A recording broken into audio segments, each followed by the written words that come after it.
Hello and welcome to In the Pocket Across the Pond, the UK NFL Fantasy Football Podcast with me, Alex Brindle. As always, I'm joined by Lewis and Sharples.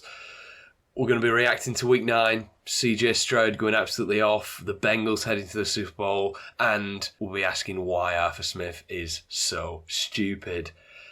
We'll also be reacting to the boom and bust players of that week, basking in our own projection beaters glory and giving you some start-sit tips.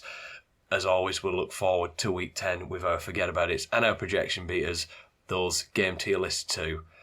If you want to get in contact with us, that's inthepocketacrossthepond@gmail.com. Let's get into it.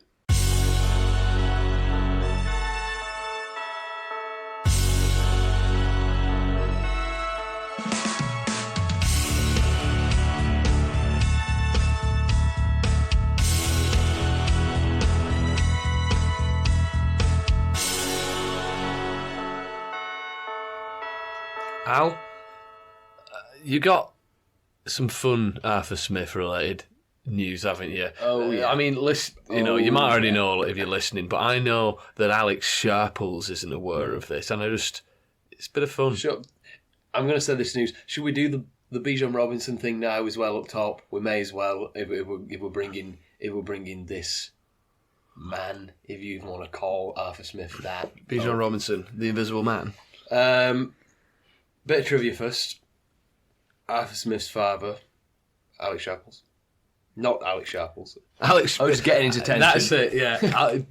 Arthur Smith's father is Alex Sharples. CEO of FedEx, billionaire. John Smith. There's no punchline. Arthur Smith's dad is the CEO of FedEx and he's a billionaire. What? Yeah. Jesus.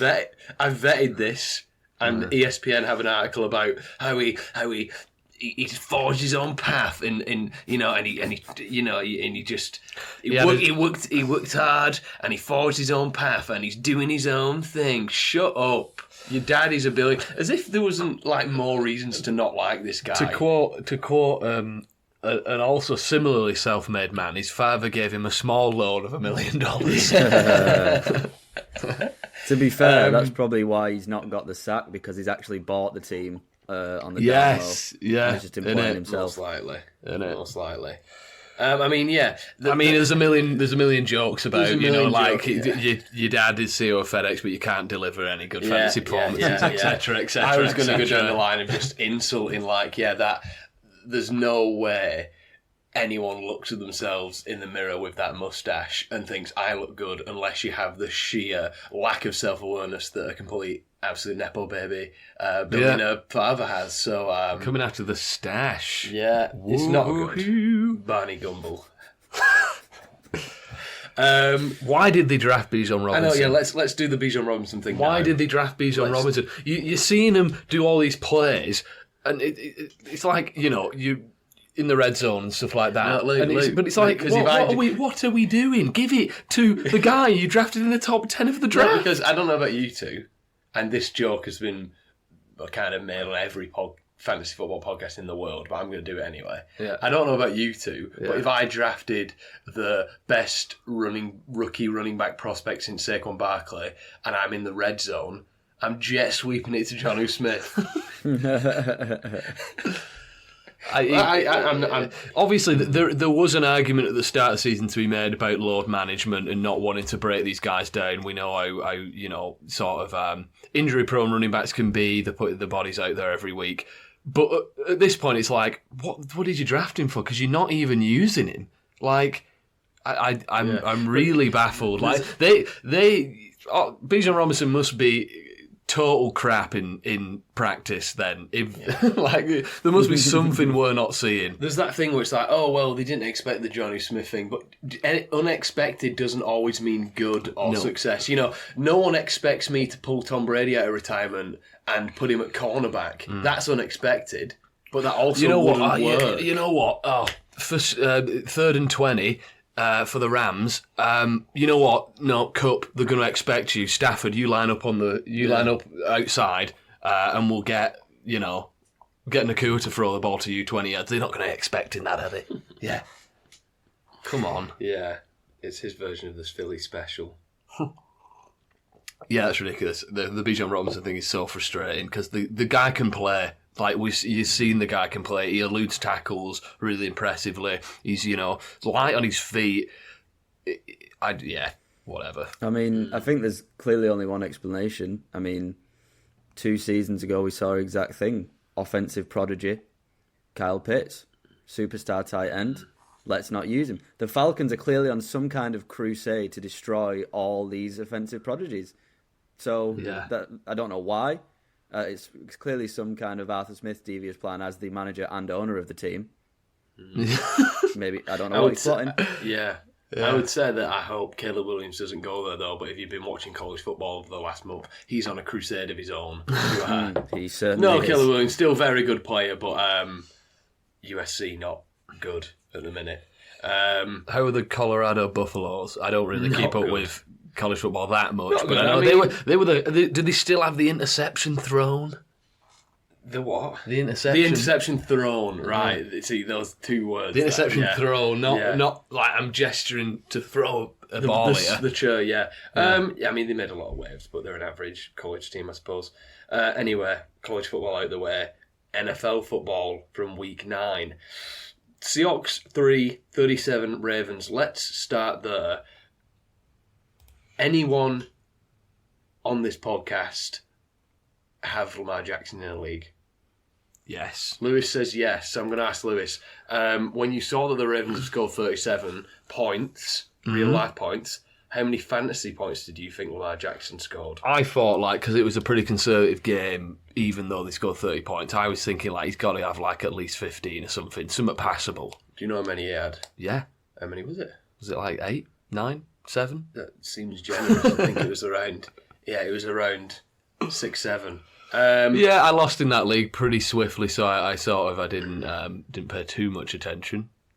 Yeah, I mean, the Ravens just completely stomped them. Did you catch much of this one, Sharps? Yeah, I mean, like you say, I was hoping this was going to be one of the juicy ones, but the Ravens just love making these playoff contenders look silly. You're right. I mean, it was one of those games. It was done before it even got started. Is it? I'm still not fully convinced on the Ravens because even when they look good, sometimes the offense doesn't always look that smooth, and I just kind of feel they've always got a loss in them. But I mean, fair play, they've absolutely stomped the Seahawks here. Yeah, they do. You know what? They've been suffocating teams. That's probably what you. Yeah, they've been suffocating teams. It was a really impressive victory.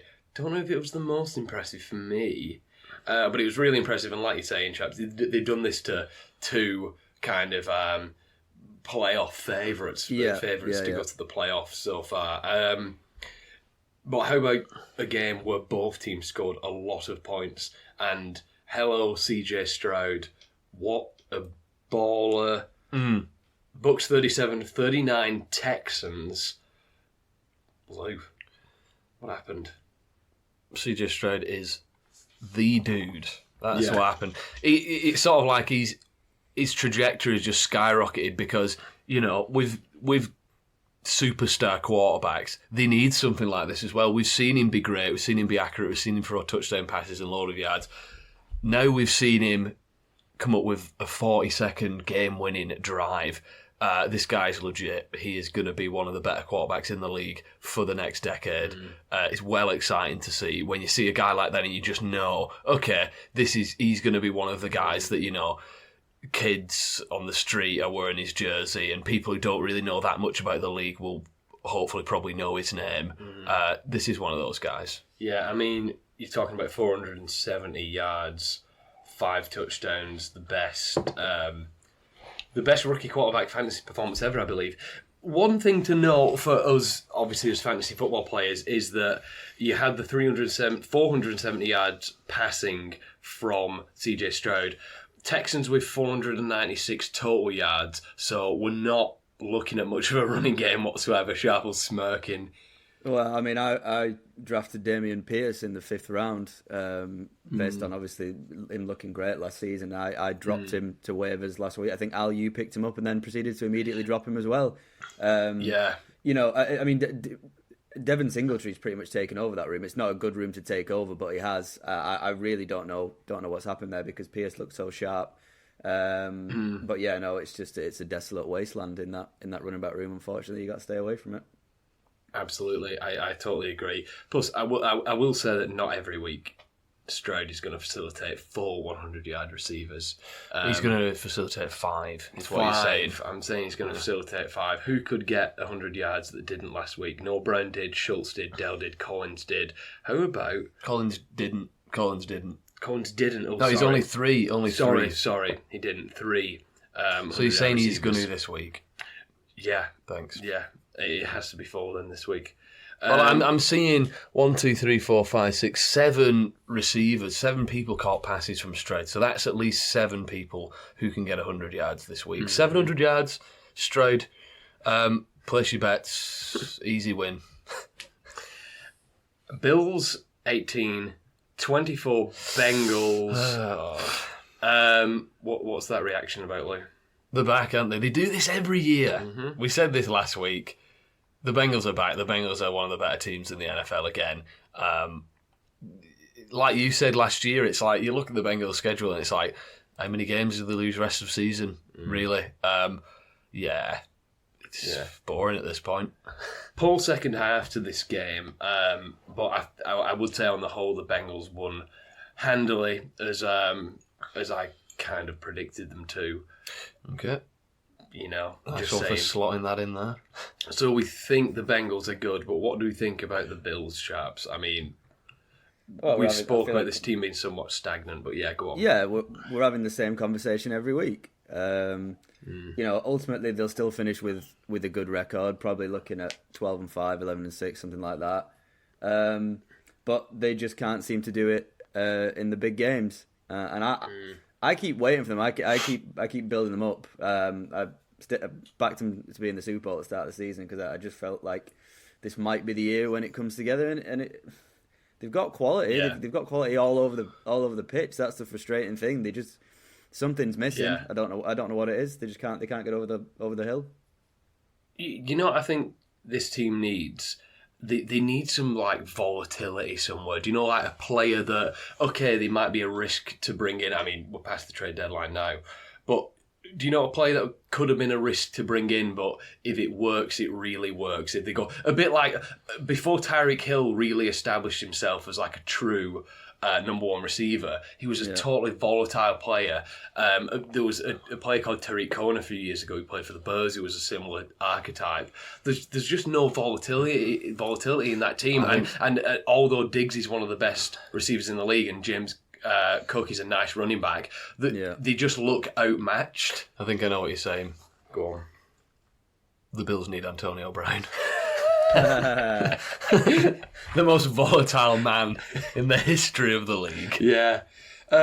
They just unfortunately look outmatched, I would say, on offense, which you wouldn't think. And I'm sorry, like the guy's still great right now, but you know, the next year or two, you're going to be looking at Old Man Diggs. Old Man Diggs. So you need to come on. We need to.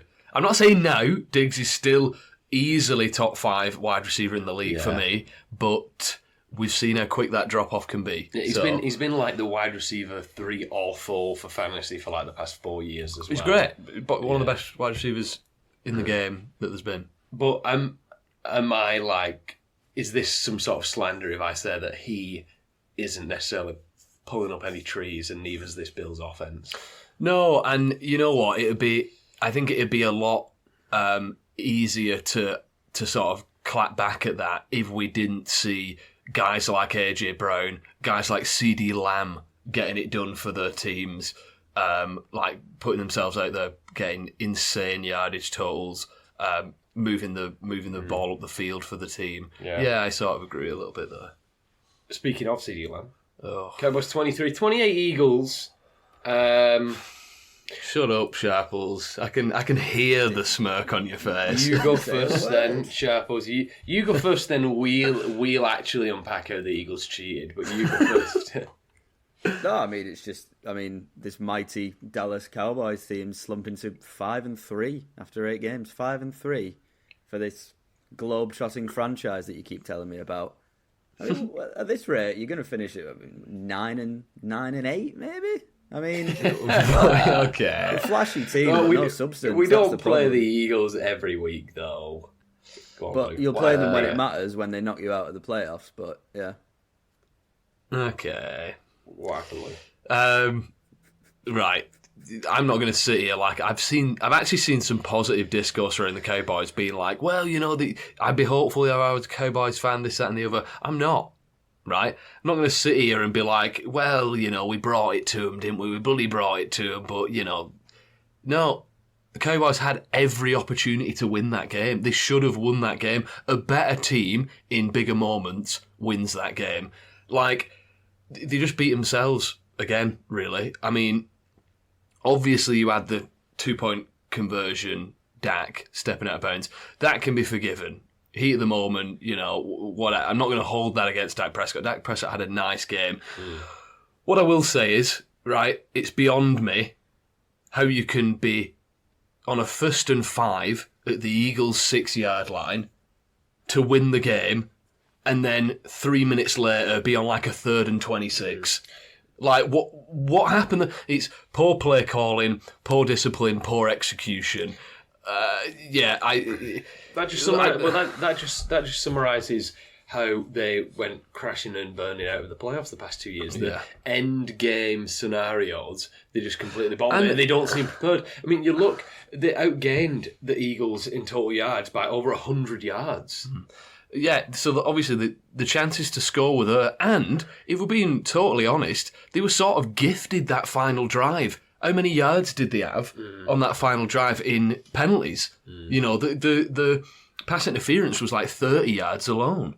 So, like, I just don't. It's just, I think Cowboys are still a really good team, still a playoff team, but they're not going to get anywhere if they can't do it in the big moments. And it wasn't just Dak Prescott this time. The team as a whole proved again that they couldn't do it when it mattered. When they had the game there, the game was there for the taking. I'm going to stop talking.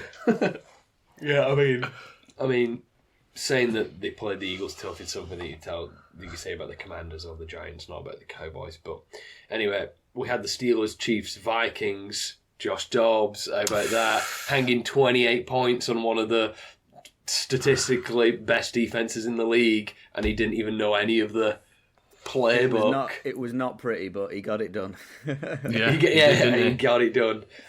Great, Saints, Packers, Browns. I think they look all right as a whole-rounded team. Colts, Raiders, Chargers, all with nice wins. But lads, which point total was the most disappointing? Put yourself in the fan, as a fan of one of these teams. Put yourself in their shoes. One of us doesn't have to do that.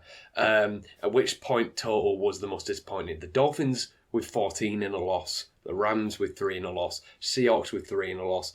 Cardinals with 0 in a loss. And the 2 New York teams, the Giants and the Jets, with 6 in a loss. Imagine you would be as deluded to be like, I don't know, like maybe a Jets fan.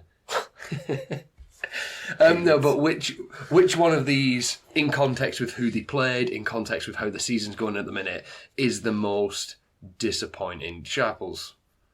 I think you got to go with the Seahawks. I mean, if they truly are going to be knocking on more than knocking on the playoff door, really. I mean, they've looked good.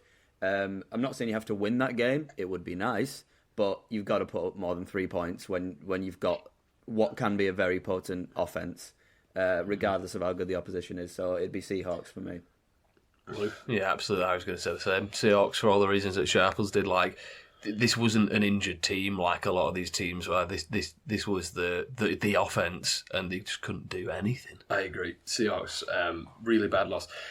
I do think the Dolphins is a worrying one. 14 points for the Dolphins this season is around about like 3 points for all the other teams with what they're averaging. Yeah, but again, like we've seen this time and time again this year. That's why shout out, I said bet the under on this game because but it was a great atmosphere.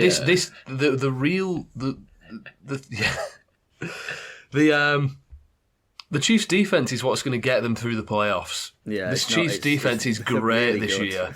It's fantastic this year. Like the best I've seen it. Yeah, definitely. I think the best defense that Patrick Mahomes has had as well. Yeah, and I think on the download they're kind of tanking Travis Kelce this year, but that's a question for another week. But they kind of are. Anyway, impressive victory. I'm going to go Texans. CJ Stroud just looked amazing. The speed he was throwing some of those passes out was ridiculous. What a game. What a comeback. What a kick from Ogunbowale. Yes. Wow. Yeah. Texans, Lou. I also went Texans. The right answer probably isn't the Texans. It's probably, the Ravens. But Texans just because of Stroud. Just 'cause it was so fun as well to watch. That was a really fun game. Yeah. Sharps. I picked the right answer, Ravens. How about the not buying it win? I'm going to go the Packers. I think it's time to... We've already pressed the alarm bell for Jordan Love. Fantasy-wise, I hope no one listening to this is starting Jordan Love in fantasy at the minute. You should not be doing that. Real life, I think alarm bells should be ringing. Doesn't look amazing, but the Rams look somehow even worse. So, Packers not buying it win, Lou. Commanders for me because, the not buying it win is going to be the Commanders every week that they win for me because I think they're a bad team. Sharps? Yeah, I went for the Commanders as well. Obviously they flogged Chase Young, Montez Sweat as well. They're ready to blow it up, which is quite funny actually because you can tell Ron Rivera's not happy about it, although he's not happy about anything. But Commanders. The reason I didn't go Commanders in that section is because I think the team that they faced, it was more about the team that they faced because they faced the worst team in the league, and that's the Patriots. My worst team in the league at the minute is the Patriots. What's happening? How do you not win that? How do you not win that game? I don't. Yeah. Just if I'm the Patriots, I'm seriously wanting to tank. Yeah. Seriously thinking about tanking. Yeah. And I think they've got an owner dodgy enough to consider it. Worst team in the league.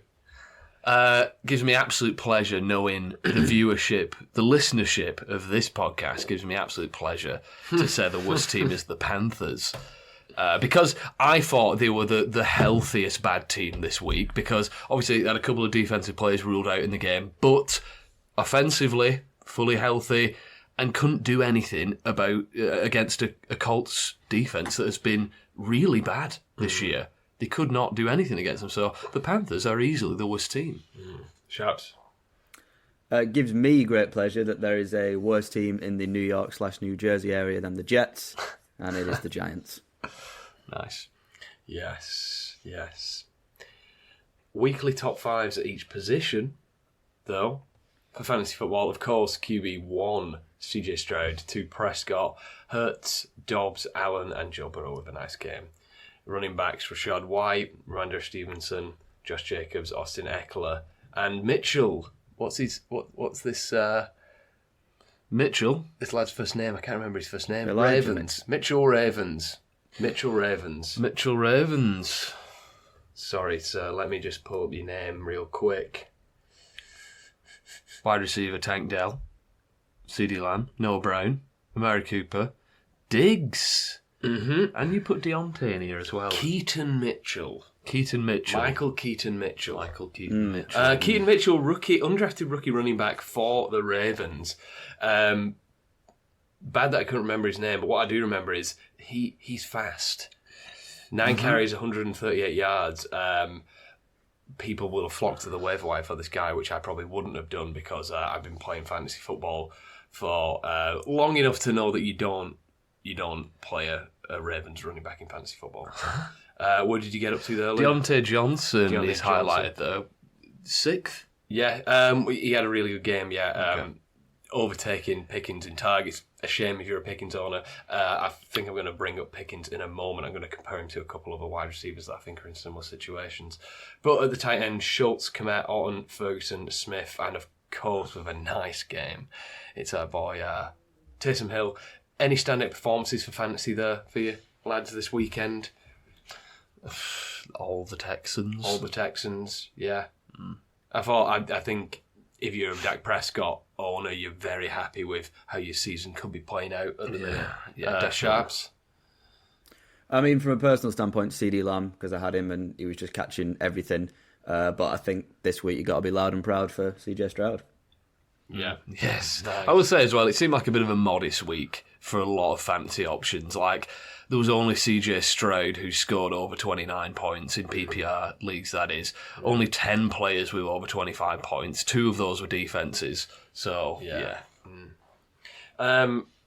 Let's go through some busts. Players that... I'm going to bring up 3 names and the wide receivers that I think you've been really...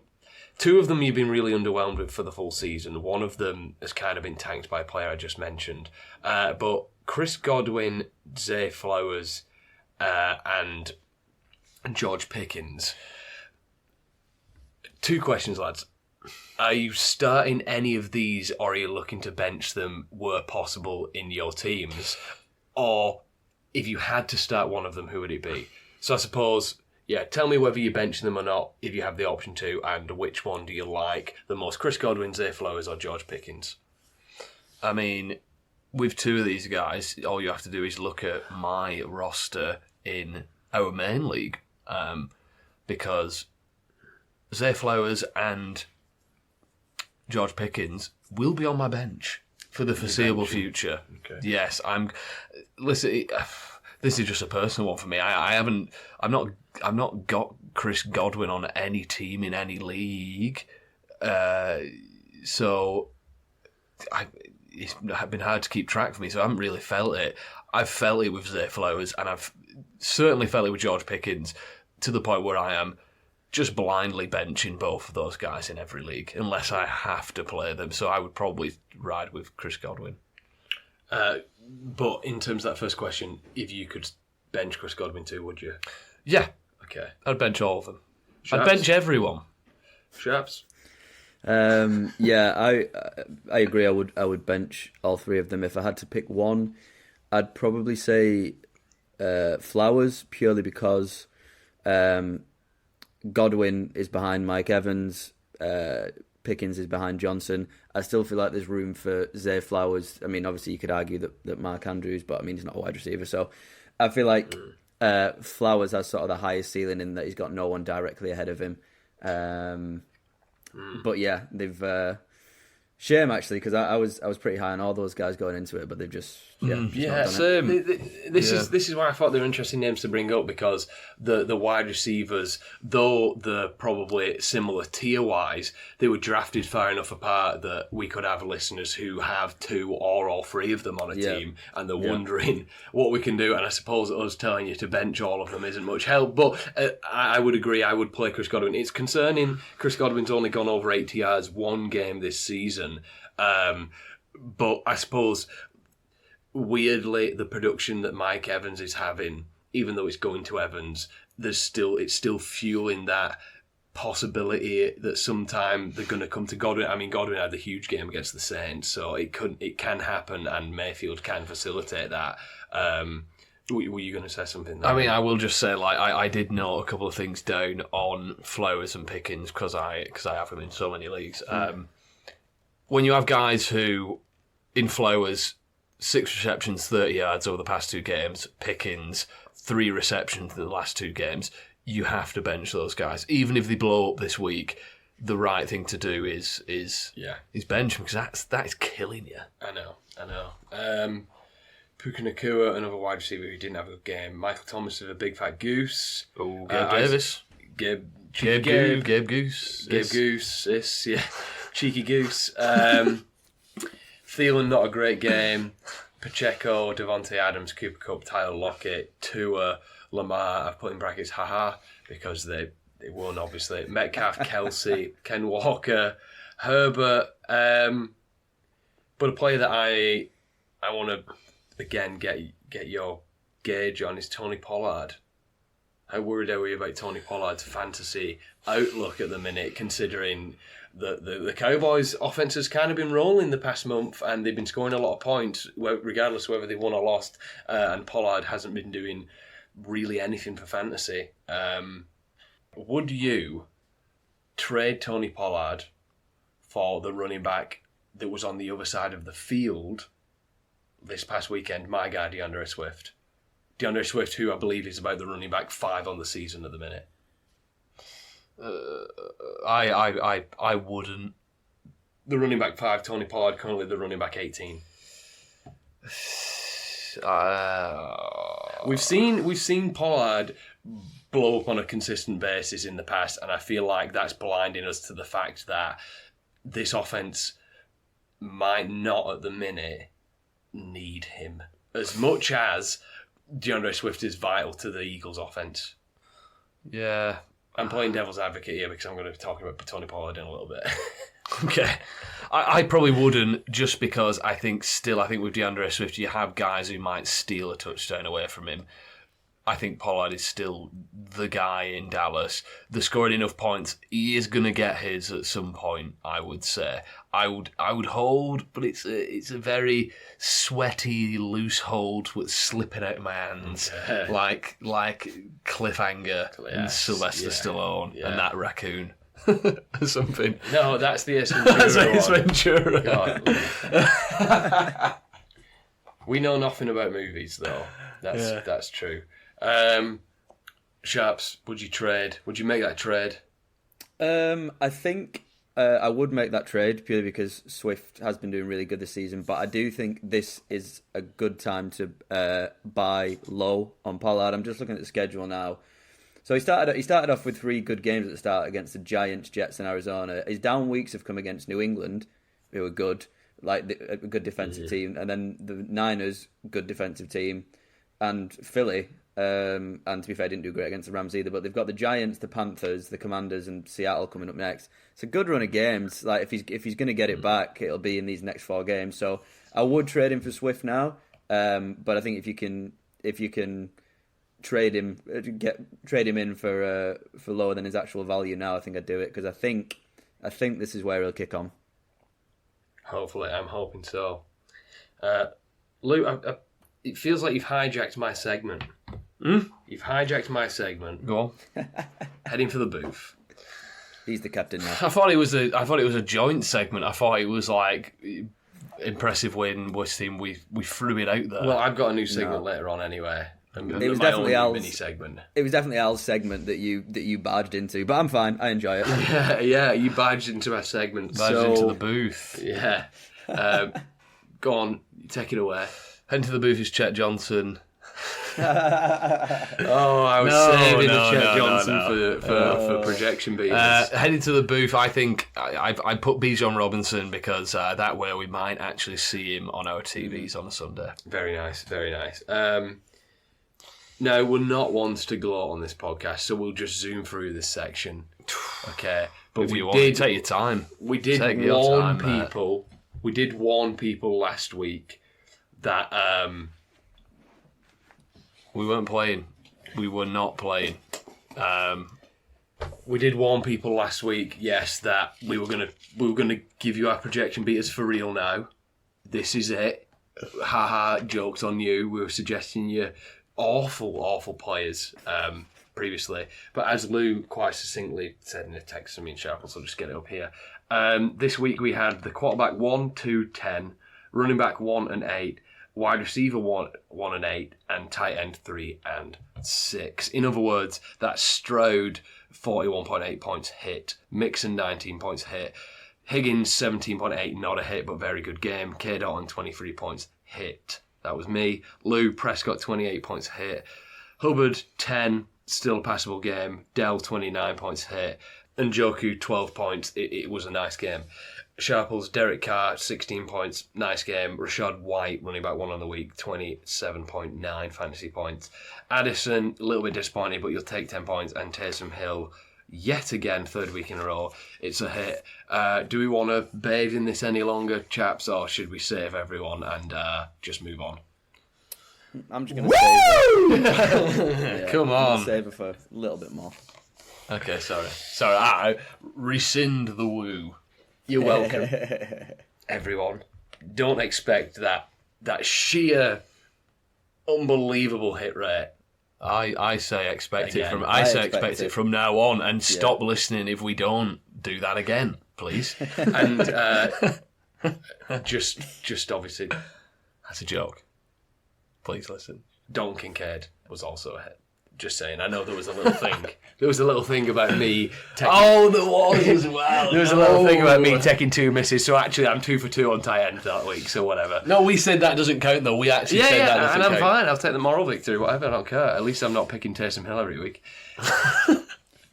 Winning. But okay, that was a very good week for us. It was... I feel like it seemed like a really unbelievable week for fantasy football scoring, even though Lou illustrated it wasn't. So maybe, I don't know. A broken clock is right twice a day. Listen, all I'm saying is that bullseye was even smaller this week because of the fewer points scored, and we still absolutely nailed it, all three of us. Mm-hmm. I think it's because all along we knew the Texans were going to be the best offense in the league. Yeah. Anyway, news and injuries, Lou. Some quite big injuries this week. I can't remember a season where there's been so many sort of big injuries like this. But Daniel Jones, quarterback for the New York Giants, all jokes aside, he's torn his ACL. He's done for the year. Why did you say that like you were teeing up a joke though? Yeah. Because why else would you say all jokes aside? Because it's been known on this podcast that Daniel Jones is hot garbage. Okay. And he is still hot garbage, but he's not playing anymore. He is rubbish. He is rubbish, but he's also torn his ACL and he's done for the year. Do you know how much the Giants are going to pay him next year? 40 mil? Yeah. 40 mil a year for the next 4 years. Gutted.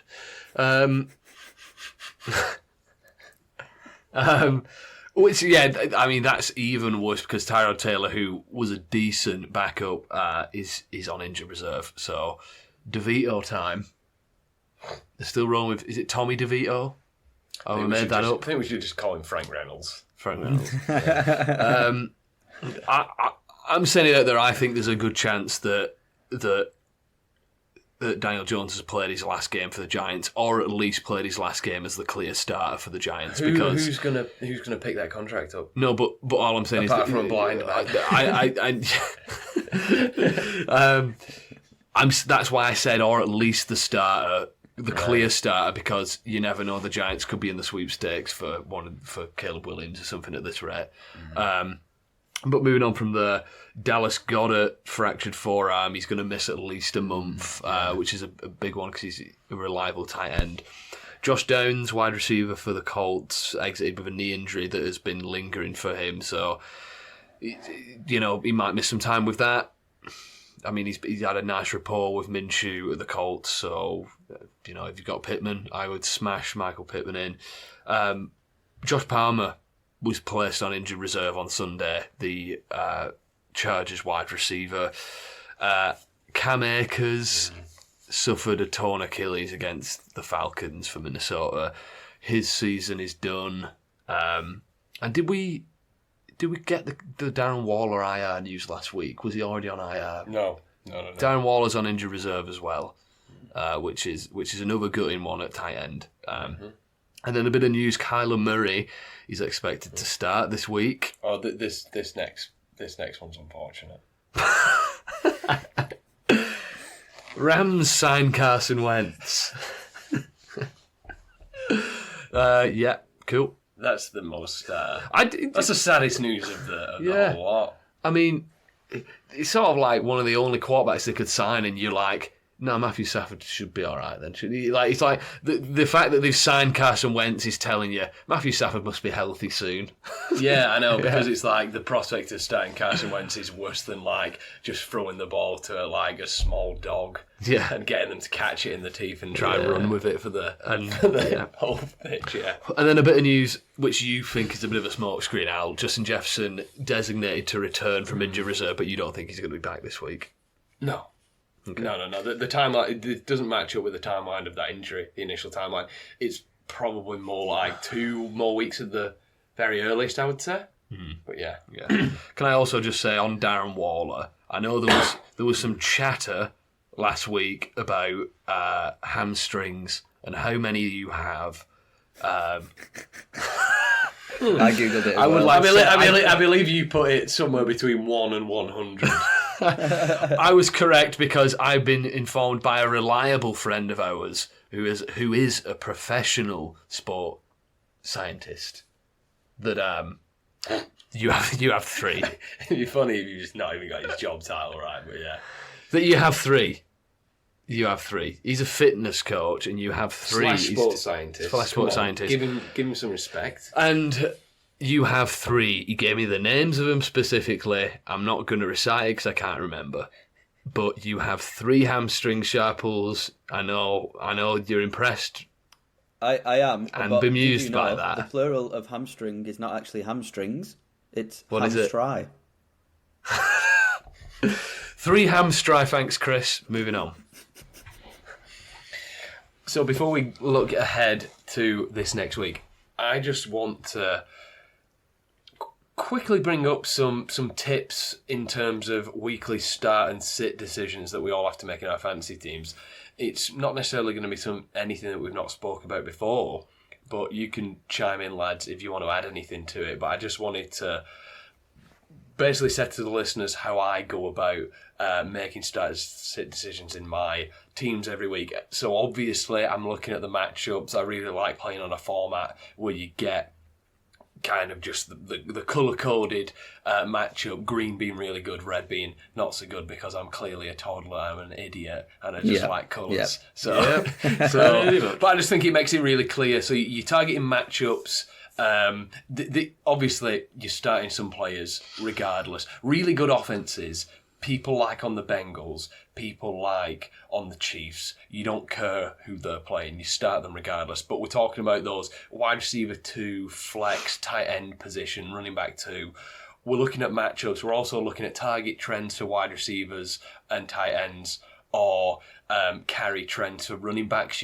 Is this person ascending and getting more targets or opportunities, if you will? And if so, probably worth putting in your team if you're in a bit of a pinch and you're comparing them to other people on your team. Contextualise it. How's this team looking at the minute? Who they're playing for? Who are they playing against? What worries the game? Does it look like it's going to be a shootout potentially? Is it going to be a bit of a slugfest? Is it a game that's in London or Germany, because we've seen their really low-scoring games? So contextualise it, maybe build a bit of a narrative, because as Lou showed last week, the narratives with the international games are true. They don't have as many points in them. And look what you need. Do you need upside? Do you need a floor? Are you projected 15 to 20 points lower than the person you're against? Well, in that case, we need to take some chances and we need some volatility and we need some upside. Are you the person that's projected up in the 130s potentially and you're higher? Then get those floor players in, get those safe 10, 15 point players in, because hopefully if you drafted well, you're going to have the 1 or 2 or 3 players on your team that kind of bring in the points every week. So yeah, I would say take all those things into consideration. I don't know about you, if you can think of anything else, Lou or Sharps. Well, for me, I boil the kettle. I open up a sachet of loose leaf Lapsang Souchong tea. Drink it down. Read the tea leaves. And go, oh yeah, I'm going to start Hopkins this week. Brilliant. Very good. Very good. No, but to be fair, Al, you did cover it. It was, that's exactly what you need to do. Yeah, and what you said though as well, and what I did. Yeah, if you have the facility to do that. Yes. I would. Yeah, just to add to a couple of points that you said, Al. Contextualise. I would also say. It is great having those sort of matchup ideas, who's good and who's not good. But also look at it in recent context. Look at the last 3 or 4 games or something like that. Someone like the Broncos, they're going to have that 32 ranked defence all year because of that 70 bomb they got dropped on them by the Dolphins. But if you look at the past few weeks, they've actually been pretty good You know, so look at the past few weeks. We do that a lot on when we're talking about our projection beaters. We're like, oh, this team has given up the most receiving yards in the past 3 weeks. That's how you see these trends and stuff like that. And then also look at what you need upside and floor. I mean, very specific example, but like if you have T. Higgins and you're deciding to start T. Higgins or another player, and the person you're against has Joe Burrow, well, if you're projected less than them already, you want to completely blow up. You need to blow up to win that matchup. Don't start Higgins, because if Higgins blows up, that means Burrow has. You're better off going for the option that you don't share with the other team to differentiate those points, really. Yeah. That obviously that's if you need to kind of blow. Because sometimes it can be seen. It can be seen as capping the other team. It can be seen the other way around, of course, as well. It's like you said, it's all about contextualising. I would also say, don't be afraid to boil the kettle and do that tea thing that Sharples said. That first of all, but secondly, to forget about the projection. So we've all been in those situations where you're like, okay, so this guy is a really good wide receiver 2 maybe on his team, but he's got the best matchup in the league. He's got a really good quarterback. It looks like they're going to be in a bit of a shootout versus someone who might be a wide receiver 1 for his particular team. He's got an awful matchup. Maybe his quarterback's injured, but this second guy I'm talking about has a higher projection. Don't be afraid to throw the projection out the window and play the player that you logically have decided is in a better position to succeed, I suppose. That's where projections sometimes can be misleading, I would say. But let's look ahead.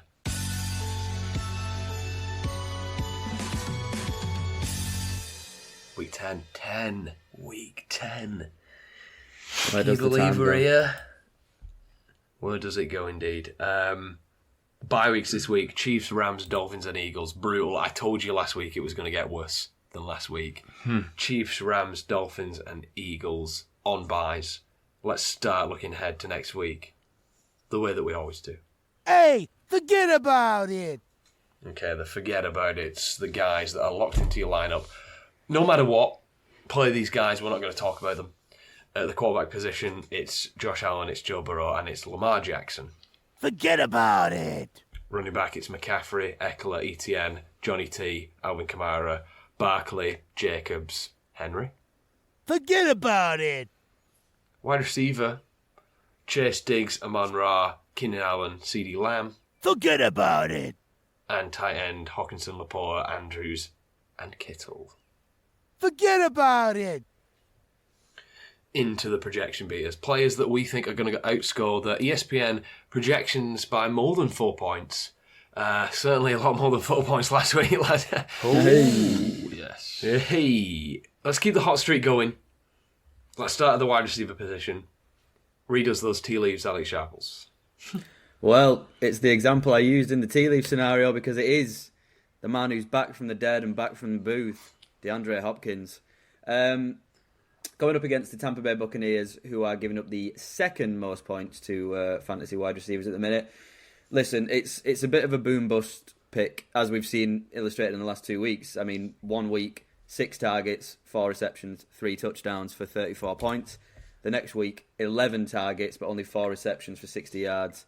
Like I said, there's no guarantees on this one, but Levis is coming. He's got a big arm. He's looking to throw to Hopkins most of the time. Hopefully those two averages even out. Gets me a nice sort of 20, 22 points. I'll take 8 targets for 7 receptions and a cheeky touchdown. I don't think that's too much to ask. The lap sang agrees with me. Got the wind at my back. Let's go nuke. Very nice, Lou. I'm going to go Quentin Johnston, rookie wide receiver for the Chargers. Projected 8 points. Now, yeah, that's a low projection. You might think this is... Boo. You might think this is low. The game. Boo. Might think this is low-hanging fruit. Boo earns. But Johnson has only actually eclipsed that many fantasy points once in 8 games. So I'd say it's a bit more of a gamble than it initially I actually looks. think that's a super hot take. I think he's looked really bad. I'm just saying. Yeah. I'm just saying. I think I'm surprised that you've. Jokes aside, I'm super surprised that you've gone with him. So I'm changing my wide receiver to Chet Johnson. Justify yourself. I will do. So, Josh Palmer placed on injured reserve. Johnson needs to step up now and become an integral part of this offense. We saw glimpses of that in Week 9 when he recorded 5 for 50, highest receptions and targets so far in his young career. Drafted pick 21 in this year's draft. That is big draft capital for a wide receiver. Needs to start showing some of that talent that NFL scouters obviously saw in him. He was a big play guy in college, averaged 19 yards per reception over 3 years at TCU. This week, he's playing a Lions team who are giving up the largest yards per completion in the league over the last 3 games, 12.8 yards per reception, so big plays to be had there, I would say. This game also has the highest over-under of the week at 48.5. Lions favoured by just 2.5 points, so could be a bit of a barnstormer. Yeah, the Lions 6-2. They're coming off a bye. They're going to fancy themselves in this game. We know that they can score points. And with the Chargers, it can't all be Keenan Allen and Austin Eckler. The Lions' defense is good enough to make it a tough matchup for those tough options. So if the Chargers want to keep up, I think Johnston has to show up this week. I'm going to DK Metcalf, projected 14.6 versus Washington. This is the new section that I wanted to introduce, lads. It's called Fantasy Football Russian Roulette, because I'm picking the Seahawks wide receiver. So, but I'm going Metcalf. Washington, the pass defense is a lot worse than the rush defense, so I'm expecting Seattle to do some damage in the air, through the air, I should say. They need to adjust to last week's awful loss, so I'm going to buy the narrative that adjustment includes getting the best wide receiver more involved. There's not much between these Seahawks wide receivers these days. They're all very dynamic. I know when Metcalf first got there, he kind of had a different role to Lockett. But what I will say is Washington's reliance on man coverage without a true lockdown corner is what has been the weakness this year. So Metcalf is going to be a matchup nightmare for him, particularly on those deep routes. So I think Metcalf has a nice game. Nice. Let's go quarterback, chaps. Well, it ties in quite nicely, Al, because I've picked the man who will hopefully be throwing several touchdowns to DK Metcalf this week. Geno Smith. Washington currently giving up the most points to fantasy quarterbacks, and everything you've just outlined, they've got a weak secondary. They're trading away the defensive line. They're ready to tank for the rest of the season. It's a relatively high projection for Geno, actually. It's 15.8, which, considering that he's only beat that mark once this season, I'm a little bit worried about it. Obviously not a good week last week against a very stingy Baltimore defense, but this is the kind of game where after a bad loss, you come back, you say, right, boys, let's go and stick 40 points on them. And I'm hoping that Geno will get a few of those. So for everything you said, and because he's a gorgeous man, Geno Smith. Very good. Lou? A lot of synergy in our picks this week. I'm going to go with Will Levis for the Titans. Projected 15.3. Synergy, good word. Yeah. I'm targeting the matchup that we targeted with quarterback and wide receiver last week, the incredibly poor Buccaneers secondary. Sharples, you outlined it with your Hopkins pick. They've given up 335 passing yards per game over the past 4 games, which is atrocious and something that you really do have to target.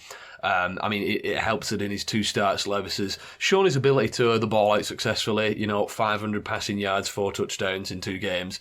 Really, I'd say solid numbers for a rookie. Last week wasn't really anything to shout about for Levis, but in fairness, he was against a very stout Steelers defence, so it was always going to be a bit of a reality check after that blow-up in his debut. But odds makers have this game between the Titans and Bucks really tight. The Titans are favoured, but by 1 point. So to expect it to be close, very competitive. Both teams are ones that can be beaten through the air, so could very well end up with another shootout on our hands with the Buccaneers in this game. And if that's the case, I think Levis has a good chance to show us, like he did against the Falcons, that he's worth his weight in fantasy. Yeah, and I'm going to go Jared Goff, projected 16.1 at the Chargers. Yeah. If there's one thing we can tell with the Lions this year, it's if they're against a team that you can throw on, they will be doing that. It's kind of as simple as that. They've really beat up on bad defenses. They've run the ball and kind of grinded out some victories when they played tough teams sometimes.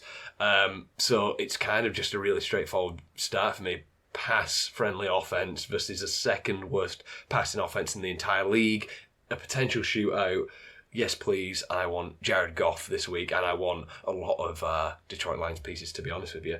Just before we move on, lads, the name just sprung to mind just now, and I think it's one that we need to bring up because we haven't already, and I think a lot of people listening to us will have this decision to make. Are you starting any of those three names that we just mentioned over Trevor Lawrence this week? I think we just need to take a minute to chat about Trevor Lawrence. Disappointing season, unbelievable talent against the 49ers this week, in a position where if you drafted him high, you feel like you have to play him every week. Let's give those Lawrence owners some clarity in terms of what to do this week. Would you start your start of the week over Trevor Lawrence? So Sharples, would you start Geno over Lawrence? This week, I would start Geno Smith over Trevor Lawrence, yeah. That Niners defense is no joke. Yeah. Lou, would you start Levis over Lawrence this week? Probably not, just because this season you have been able to pass on the 49ers. Okay. I would start Jared Goff over Trevor Lawrence. So I would say if you can pick up Goff or Geno, or if they're your backup option for Lawrence, I would play. Yeah, them. I mean, I wouldn't start Levis over him just because I do think there's a bit of volatility in that pick by me. But just speaking on your behalf, yes, I would start Goff and probably Geno over Lawrence. Cool. Okay, Geno's a tougher one, but yeah, Goff. Yeah, I just think there's some listeners out there who are probably wanting some clarity on the whole Lawrence situation. So yeah. Anyway, let's do running back. Sharps. I've gone for Joe Mixon, running back of the Bengals, projected 15.2 points. Really worked himself back into the offense these past couple of weeks, 20 and 18 points respectively. Sort of hard to predict with this Houston team. They're not a fantastic defense, and they can put points on you, but equally, there's been games where they haven't. So it's a bit of a tough one to predict. But I just think with the increased workload and the receiving work that Mixon's getting, he's a stable pick. Will he be a hit for me? I'm not entirely sure, but I'm confident that he won't bust, put it that way. So a pretty steady pick this week, Joe Mixon. Nice, Lou. I'm going to go Jahmyr Gibbs, projected 12.7. Again, targeting the highest over under matchup of the week. It's a game that I want players in. I know David Montgomery is due to be back this week, which undoubtedly does eat into Gibbs' value. But Montgomery's actually projected more than Gibbs this week, which I'm a bit sceptical of, really. I think the matchup combined with what Gibbs has shown his past two games leads me to believe that this backfield in Detroit isn't going to immediately revert back to how it was in that initial stretch of the season before Montgomery's injury. Those past two games, Gibbs has rushed for 220 yards, 2 touchdowns on 37 carries. I don't think that's a guy that you want to take the ball off, to be honest with you. I think it also bodes well for Gibbs that even with Montgomery back, he was predominantly the pass-catching back, and the Chargers have given up the second most yards and second most receptions to running backs this season. So yeah, I think that Gibbs still takes the bulk of that receiving work, but has also earned himself at least a 50-50 split in carries. Ultimately, I think they're both going to be involved in this game. It's projected to be very competitive, high scoring. I just think Gibbs, he's shown us that big playability that he was drafted for. So now we've seen it, why would you ever shy away from it? I think he's the better running back out of the two, and I'm hoping the Lions are going to be using him as such. And I'm going to go Tony Pollard, projected 15.7 versus the Giants. We need a big game from Tony P, as we mentioned before. It's not been nice in recent weeks, but on the plus side, only 6 running backs in the league have a higher snap percentage than Pollard, so he is on the field quite a lot, to say the least. It does make it even more frustrating that he's not been scoring fantasy points so far. However, he feasted against the Giants in the season opener with 22 fantasy points. I'm not sure that this offense, the Cowboys offense, can sustain how they've been playing, just basically throwing everything to CD Lamb the whole game, apart from maybe a touchdown or two to the tight end Ferguson. And in a game that they're going to be winning against the Giants, I can see Pollard getting plenty of valuable fantasy work, so I'm going to go with Tony Pollard. And let's do the tight ends, Sharps. I wonder who you've got. Oh, I mean, you already know. It's the man himself, Taysom Hill. It's getting harder to pick him. The projections keep rising each week. The league's on to me, unfortunately. He's projected 9.4. That's a normal tight end projection. Yeah. They're giving some respect on his name, finally. I've been lobbying for it. But yeah, no, the fact is, he's the wildcat, he's the gadget guy, and when they're in the red zone, there's always a chance that they're going to hand it off to him to rush, or they've got a cheeky little pass play for him. So he's still that boom bust guy. But I mean, the past 3 weeks, he's been booming, and I got to keep riding the hot hand, my boy Taysom Hill. Nice, Luke. Nice. I'm going to go George Kittle, projected 10.8. I think you can make this argument with Hill as well, and with a lot of tight ends probably, but I think it's very true with Hill and with Kittle. The projections just seem more like a very, very safe median, really, because, George Kittle, Taysom Hill, they're never just getting 10 points. You know what I mean? Like, the booming or busting. Like, here's some examples of George Kittle this season, right? Week 4 versus Arizona, 1.9 points. Week 5 versus the Cowboys, 27.7 points. Week 6 versus Cleveland, 1.1 points. Week 8 versus the Bengals, 23.9 points. So, what do you want him to do, mate? Score fantasy points like in an actual logical and spread out fashion? That would be stupid. He's a tight end. I know that is impossible to do. So yeah, we know Kittle, he's always going to be a bit of a gamble, but this week I'm going with him. Even if Devo's back, the matchup against the Jags has been a decent one for tight ends. They've been allowing 13.7 fantasy points a game to the position, so it's a matchup that Kittle could take advantage of, and I'm hoping for big numbers if he does. And I'm going to go Trey McBride, projected 10.1 versus the Billionaire Boys Club. I like the Falcons.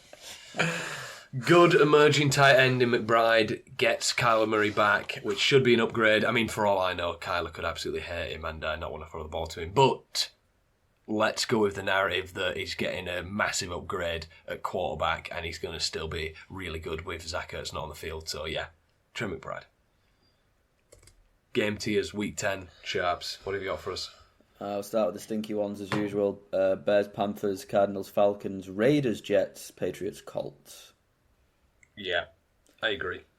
Moving on to the Mare, we've got Bills, Broncos, Steelers, Packers, Vikings, Saints, Buccaneers, Titans, Cowboys against the lowly Giants, and Seahawks, Commanders.